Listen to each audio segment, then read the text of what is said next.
Former National Security Advisor Michael Flynn didn't hang around the White House long enough to hear the words that made Donald Trump a reality TV star.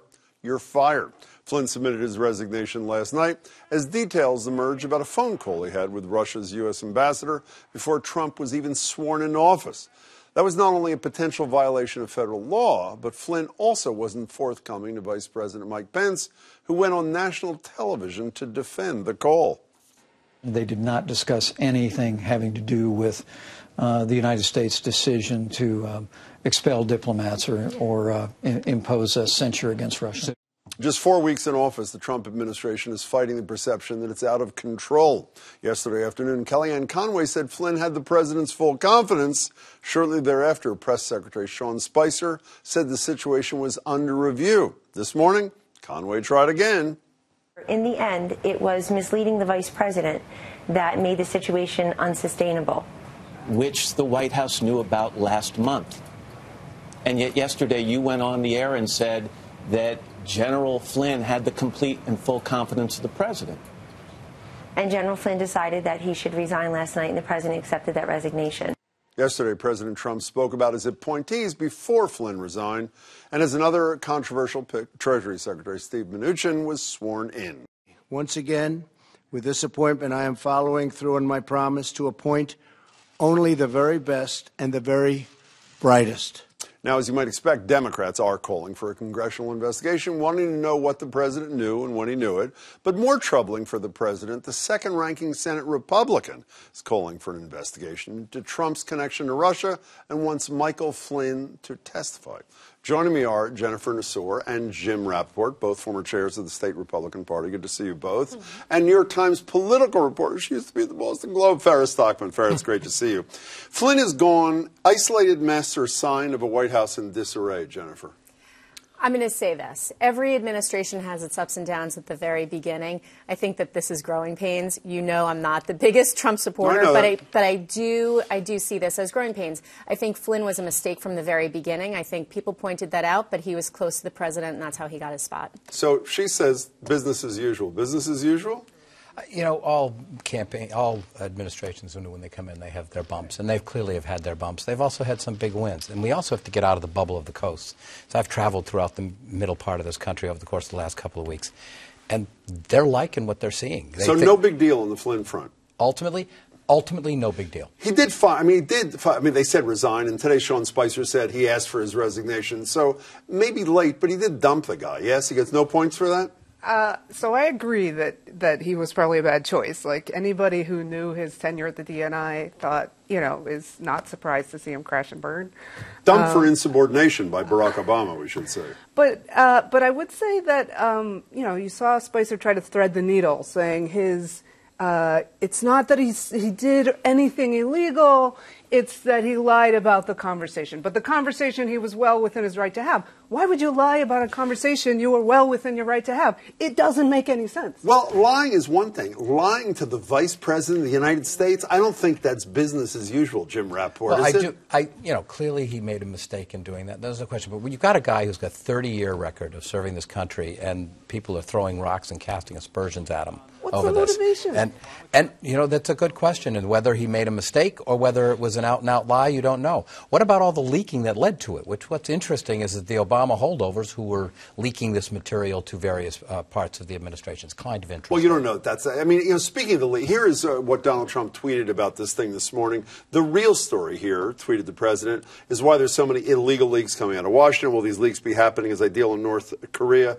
Etc. Now, you tie that to the fact that he thinks the real story is the leaks, as Jim Rappaport apparently does, tied to the fact that what has gone almost unmentioned is the White House knew about this weeks and weeks ago when former number 2 in the Justice Department, Sally Yates, told the White House General Counsel, despite that fact, they allowed Flynn and everybody else to go out there every day and say it never happened, even though they knew it happened. Isn't that malfeasance somewhere above General Flynn? No?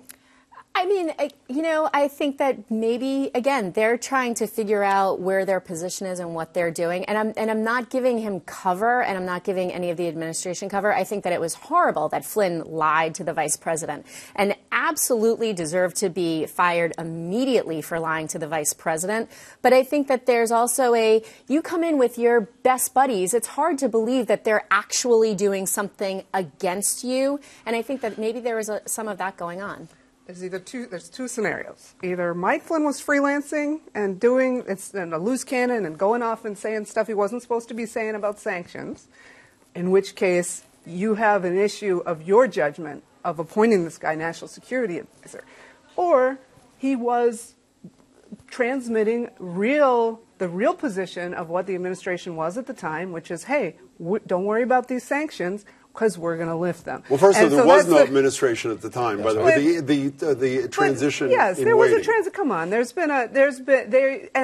I'm not one who thinks that he was a private citizen and then therefore he shouldn't have had these conversations with the ambassador. He was getting ready to take on a very important position in the U.S. government, and he had every right to go out there and start to talk to people. You don't have a problem with that? You know who does have a problem with that?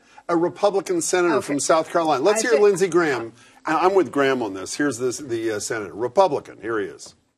I could imagine if the shoe were on the other foot, that if the Obama administration were reaching out to Iraq or Iran to change Bush policy before they got in office, we'd be all pretty upset. He's undercutting the policy of the sitting president by making the contact. Okay, but I think the bigger question here, the bigger picture here, is was there some kind of quid pro quo? Why are there so many really cozy ties between aides? And that's what people really want investigated, not one guy.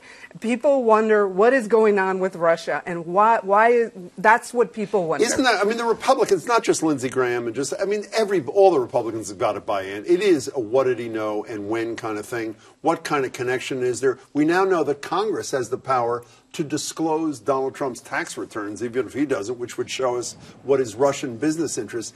Aren't the Republicans just as concerned about these issues as the Democrats are, Jim Rappaport? Well, I would be strong. I doubt that they're going to release his tax returns. Well, forget the tax returns. How about a full investigation as to whether or not this stopped with Flynn or he was following orders? Again, I think he had the right to communicate with folks during. Do you not want to know if Donald Trump asked him or told him to do it? Is that not a relevant consideration? I would rather ask him. I don't think you need an investigation to do it. Ask who?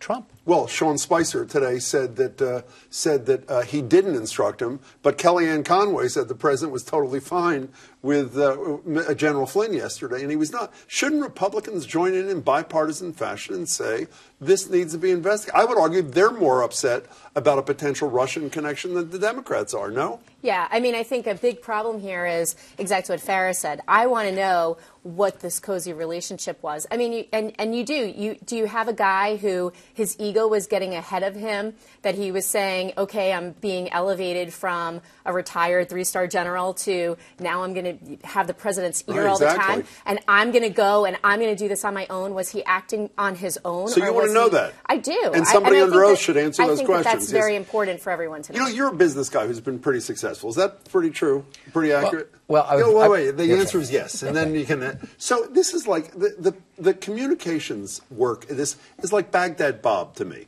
Sean Spicer is being ridiculed every day. Kellyanne Conway was either out of the loop or lied yesterday. And this Stephen Miller goes on TV over the weekend and is talking about thousands of people being bussed up to New Hampshire to illegally vote.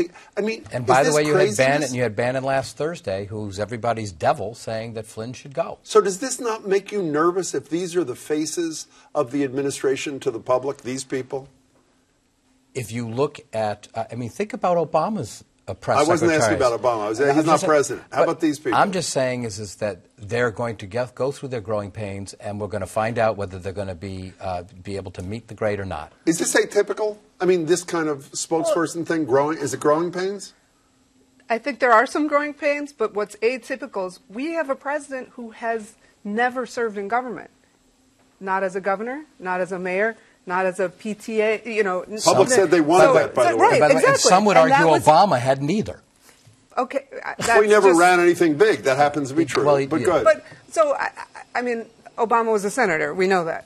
But for a year. So yes, but so inexperienced people will say, yes, that's what they liked about Trump. He's new. He's an outsider. But it's important, if you're an outsider, to surround yourself with people who really know how this stuff works, because they can pull the wool over your eyes. The levers of government are complicated. People who are deep in it know how to work the levers of government. And so that's what concerns me. I think even from a success of his own objectives kind of thing, you need to really surround yourself with people who know what they're doing, and I'm not sure that Mike Flynn was that person. Okay, you have 15 seconds each as Republican former leaders in your own party. What does Donald Trump do to begin to get his 40% approval up and restore confidence that this is not the gang that couldn't shoot straight in the White House? Quickly. So I think there are two things. One, he's got to stop tweeting every time he doesn't like something. That's not happening. Next. Which is not going to happen. And two, I think he really needs to rally his troops, and he does need to get a couple of people who have been there before, know what they're doing, and he vetoed the #2 guy in the State Department who Rex Tillerson wanted, who's been around, who knew what he was doing, Elliot Abrams. And he has to stop doing that. He needs to start letting his cabinet pick some people who know what they're doing in government. Get a tax bill passed as soon as possible that will repatriate the $2 trillion overseas, which will be tremendously important. And the second thing is to make sure he continues to stand up for America overseas. If he wants advice from the New York Times, you want to give it quickly? Oh. Or not. Jennifer, it's nice to see you. Jim as well. Farah, it's great to see you. Hey, great to be here. here. Take care. Good to see you.